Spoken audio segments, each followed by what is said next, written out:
Assalamualaikum warahmatullahi wabarakatuh. Kembali lagi bersama dengan saya Andika Hendra Mustaqim. Kali ini kita akan mendiskusikan tentang podcast geopolitik, salah satu fitur di kanal 100% otentik. Ini menjadi hal yang menarik karena kita mendiskusikan salah satu pemimpin perempuan pertama di Jepang yang menjadi Perdana Menteri, Seiichi Takaichi. Kita menjadi pemimpin Jepang ini menjadi menarik karena dia adalah pemimpin yang mampu mendobrak ya perpolitikan Jepang yang dikenal dengan sangat patriarki. Kita ketahui bahwa politik Jepang itu identiknya adalah pemimpin-pemimpin yang senior, pemimpin-pemimpin yang manula dan didominasi oleh orang tua, didominasi oleh lelaki lagi. Jadi jarang ada perempuan karena hadirnya Seiichi Takaichi ini menjadi hal yang menarik dan menggugah sebenarnya kepemimpinan perempuan itu bisa diterima di ranah patriarki.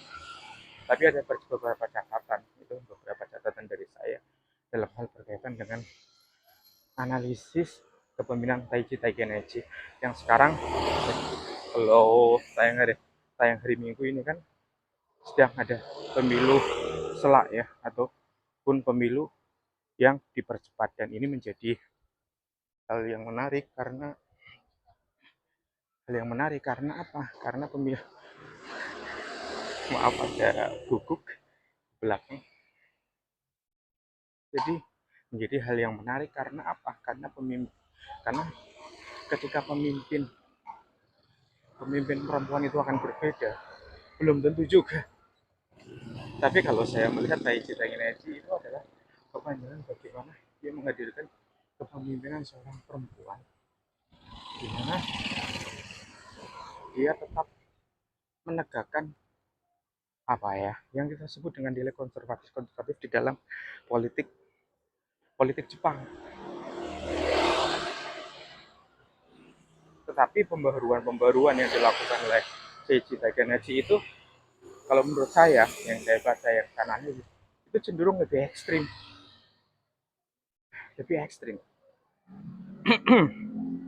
Salah satunya adalah konservatif di Jepang adalah cenderung bersifat nasionalisme.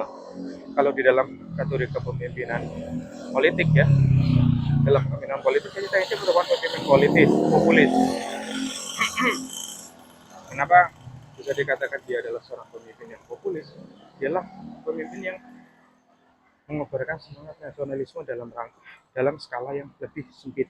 Misalnya penolakan warga asing, penolakan tenaga kerja asing ini untuk masuk di Jepang dan lain sebagainya. Padahal secara fakta dan secara data bahwa Jepang itu kan mengalami depopulasi ya, di mana jumlah orang yang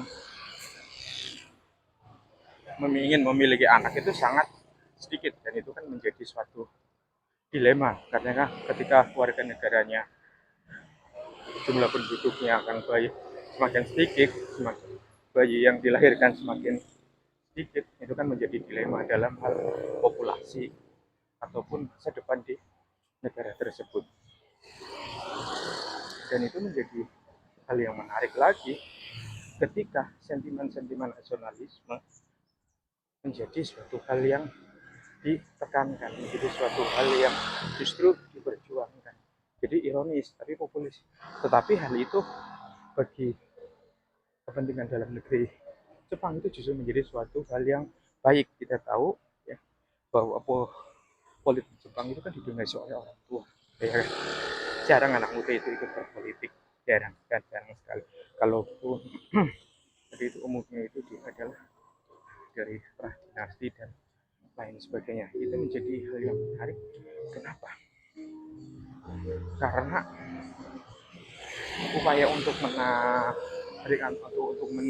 menarik sentimen anak muda di Jepang itu adalah satu dengan cara untuk memberikan banyak pesona, memberikan banyak kesempatan kepada anak muda di Jepang untuk terus tumbuh dan untuk terus dengan dengan membuka kesempatan anak muda untuk lebih tertarik ke politik dengan cara mendorong agar mereka gitu kan tertarik dengan berbagai nasionalisasi, sentimen-sentimen nasionalis yang digelorakan sehingga sehingga tidak tidak banyak gitu kan sehingga politik di Jepang itu akan menjadi lebih menarik. Kemudian nasionalisme yang diperjuangkan oleh Seiichi Takagi adalah bagaimana dia memperjuangkan politik yang lebih arogan, lebih ambisius. Contohnya apa? Dia mengobarkan perlawanan kepada musuh utama Jepang. Siapa musuh utama Jepang? Teman sudah tahu kalau dalam sejarah musuh utama Jepang itu adalah Cina, ya kan? Jepang itu adalah negara kolonial ya, negara penjajah, dan dia pernah melakukan penjajahan di Cina yang cukup lama, bahkan dalam berbagai perang itu hingga sampai jutaan ya, mungkin dalam sejarah itu ribuan orang, ya, jutaan orang itu tewas akibat perang antara Cina dan Jepang. Dan sekarang Cina itu adalah negara yang sudah merintis bukan lagi menjadi emerging countries, bukan hanya menjadi emerging countries, perlu saya tekankan, tapi Cina sudah menjadi negara yang powerful, negara yang adidaya, punya kapal induk, ekonomi yang stabil, ya kan, pembangunannya sangat sangat besar, gitu kan, ekspornya ada di mana-mana, dia memberikan utang kepada banyak negara, gitu kan, hingga akhirnya istilahnya geopolitik di Asia Timur sendiri, Jepang itu sudah menjadi negara kedua, ya kan. Kita tahu sendiri ya, kita nggak usah jauh-jauh melihatnya. Kita lihat di Indonesia, KRL yang sering saya tumpangi setiap hari itu kan banyak juga yang sekarang dari Cina. Awalnya karena pemerintah Indonesia sudah tidak mau kan membeli KRL bekas. Tetapi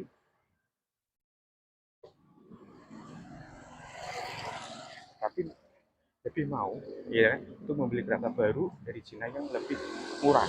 Bahkan WUS itu adalah utangnya kan dari Cina, gitu. Bagaimana Cina itu memberikan banyak hutang kepada banyak negara termasuk Indonesia, ya kan, untuk membangun infrastruktur, untuk membangun pelabuhan, untuk membangun banyak proyek, ya, dengan utang mereka, dengan teknologi dari mereka, dengan orang-orang yang bekerja dari mereka. Walaupun gitu kan banyak negara juga akhirnya menyesal karena mereka terjebak dalam debt trap, ya kan, jeratan utang. Akhirnya mau nggak mau infrastruktur tersebut akhirnya mau nggak mau diserahkan kepada Cina seperti Sri Lanka, negara-negara di Afrika dan lain sebagainya. Balik lagi ke konteks Seiichi Takagi, dia ingin memikirkan lagi, menunjukkan lagi kepada masyarakat Jepang bahwa dia adalah pemimpin yang mampu menunjukkan kepada rakyat Jepang bahwa dia bisa itu kan menjadikan Jepang menjadi negara dengan geopolitik yang kuat di atau khususnya di Asia Timur bisa mengalahkan Cina. Salah satu cara yang paling mudah itu adalah mengabaikan pasifis.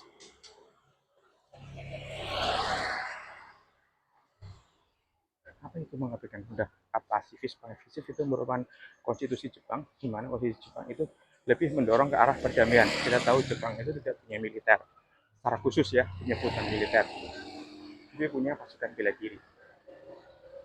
Jadi kan dari upaya-upaya yang konstitusi menunjukkan bahwa Jepang adalah lebih ke arah defensif, tetapi beralih menjadi negara yang ofensif. Karena kan kita ketahui bahwa Cina itu kan sudah terlalu ofensif gitu kan. Teknologinya udah sangat maju, udah sangat berkembang gitu kan, sehingga Jepang itu musuhnya itu sudah bukan hanya selangkah lebih maju Cina itu, tapi bisa ribuan, miliaran, jutaan kali lebih maju pada Jepang. Dan ini menjadi hal yang tuntutan bagi Seiichi Takagi untuk terus berkembang. Ya kan, Jepang tidak boleh hanya sekedar menjadi penonton semata, tetapi harus menjadi suatu suatu kekuatan besar, dan itulah yang diinginkan oleh Takaichi, sehingga upaya untuk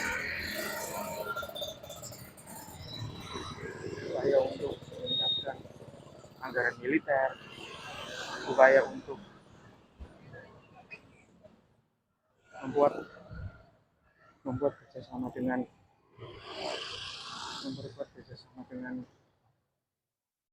Amerika itu menjadi suatu hal yang harus dilakukan, dan mau tidak mau itu menjadi suatu kebutuhan untuk bisa menangkal Cina. Ini dalam perspektif geopolitik. Karena apa? Jepang itu kan sudah bisa dikatakan bahwa Jepang itu sudah melemah ya geopolitiknya. Sudah jarang memberikan hutang, ekonomi dalam negeri antara seok-seok, teknologi mobil listriknya sudah dikalahkan oleh Jepang, sudah konvensional, sehingga diperlukan suatu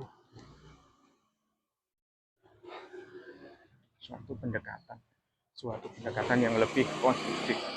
Jadi saya Nekenichi itu melakukan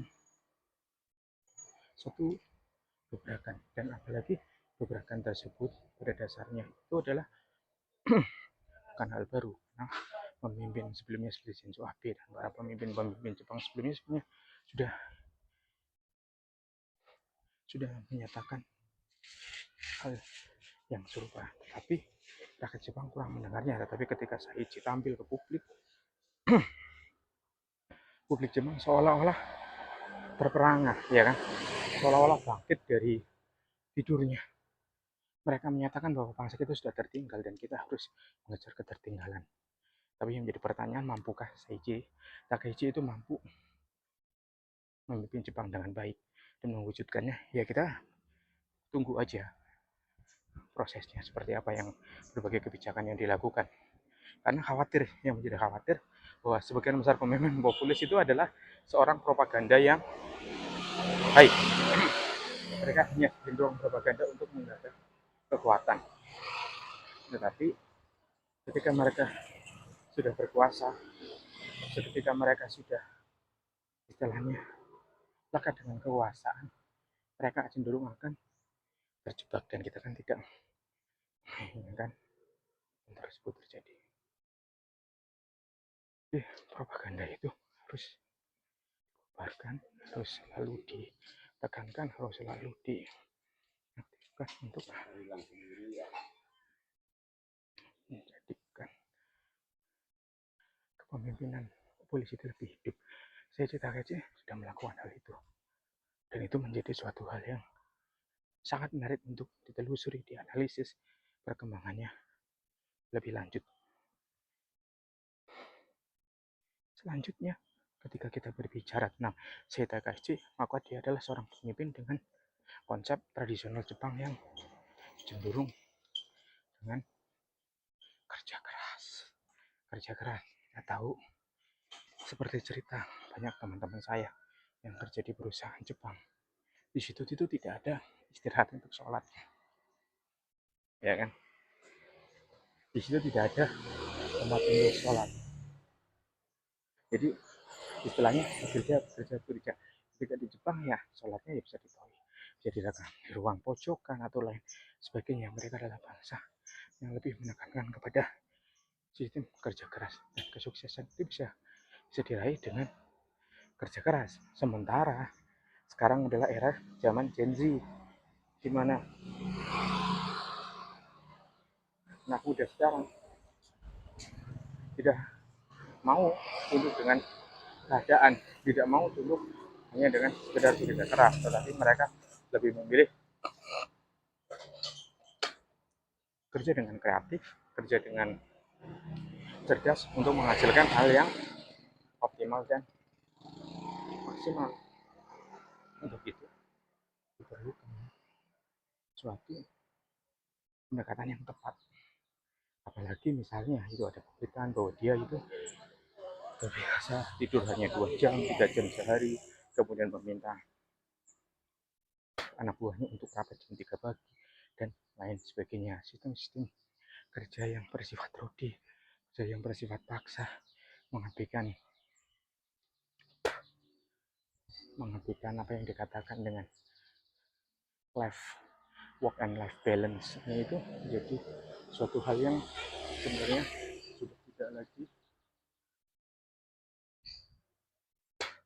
sudah tidak lagi menarik, tapi dia hanya ingin mengingatkan kepada publik Jepang. Apa yang dia ingatkan bahwa bangsa Jepang adalah bangsa yang besar yang tumbuh dari hasil kerja keras. Gitu.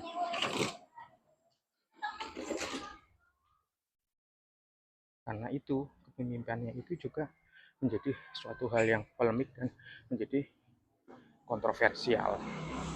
Dan dalam beberapa prediksi tentang pemilu selang ini atau pemilu yang dipercepat di Jepang, Seiichi Takaichi diprediksi akan menangkan. Partainya itu diprediksi akan menang. Partainya akan menang karena akan sudah mendapatkan sentimen positif dari publik Jepang. Dan arah konservatisme Jepang itu juga akan menjadi suatu hal yang melekat pada kepemimpinan beliau. Sehingga diperlukan suatu formula khusus untuk merealisasikan sebenarnya bagaimana kepemimpinan Seiichi Takaichi ke depannya. Apakah itu memang sesuai dengan kondisi Jepang saat ini? Apakah atau tidak? Tentunya rakyat Jepang sendiri yang mengerti bagaimana seharusnya arah kepemimpinan tersebut berlangsung. Apalagi hubungan Indonesia dengan Jepang adalah hubungan yang kondusif. Kita memiliki beberapa proyek bersama. Kita ketahui mobil saya aja Honda, motor saya Honda, itu menunjukkan bahwa kedekatan antara bangsa Indonesia dengan Jepang itu juga menjadi hal yang sangat intens. Dan kita bisa belajar dari kepemimpinan Seiichi Takaichi bahwa ketika untuk menjadi pemimpin adalah pemimpin yang mampu memperhatikan sejarah, latar belakang sejarah itu seperti apa. Ketika dia adalah pemimpin dengan latar belakang sejarah yang bangsa yang besar, maka bagaimana seorang pemimpin itu mampu membangkitkan semangatnya, membangkitkan rakyatnya, membangkitkan bangsanya untuk menjadi bangsa yang besar, untuk menjadi bangsa yang besar. Kita ketahui Jepang dulunya adalah bangsa besar, bangsa yang imperialis, bahkan pernah menjajah Indonesia, menjajah banyak negara berkuasa di Asia Pasifik. Dengan semangat untuk membangkitkan sejarah itu mampu menggelorakan, gitu kan ya, menggelorakan semangat rakyatnya untuk memberikan dukungan, menggelorakan semangatnya untuk terus aktif dan berkembang untuk memajukan bangsa, untuk memajukan bangsa, untuk membangun nasionalisme, bukan dalam skala sempit semata, tetapi skala nasionalisme dalam skala yang bisa lebih luas. Dan itu bisa dilakukan oleh pemimpin di Indonesia. Indonesia adalah bangsa besar, dulu pernah menguasai Asia Tenggara, menguasai Asia, beli Majapahit, Singosari, dan lain sebagainya, ya kan?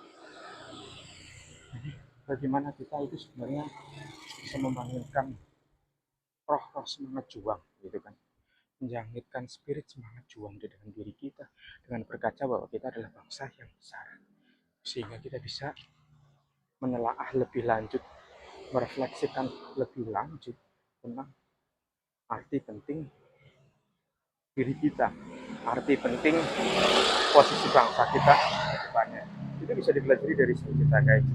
Kemudian seorang pemimpin itu adalah pemimpin yang berani mendobrak bahwa dia itu mampu membawa banyak kita sebut itu program yang ambisius, yang mungkin saja itu tidak masuk akal, mungkin saja itu tidak menarik, tetapi itu menjadi suatu kebutuhan bagaimana seorang pemimpin itu haruslah mampu memberikan suatu gebrakan, memberikan suatu suatu visi yang besar. Dan itu pun ditujukan oleh Seiji Taikaichi dalam kepemimpinannya. Saya kira itu saja dalam podcast geopolitik berkaitan dengan Seiji Taikaichi. Jangan lupa kasih opini di kolom komentar. Saya juga menerima kolaborasi dari banyak platform. Silahkan kirim email ke saya akan menanggapinya. Jangan lupa follow, subscribe akun YouTube 100% Authentic, 100% Authentic oleh Andika Hendra Mustaqim. Ya, saya sekarang masih jalan-jalan sore di perumahan Renijaya di perbatasan antara Tangsel dan Depok. Terima kasih banyak. Assalamualaikum warahmatullahi wabarakatuh.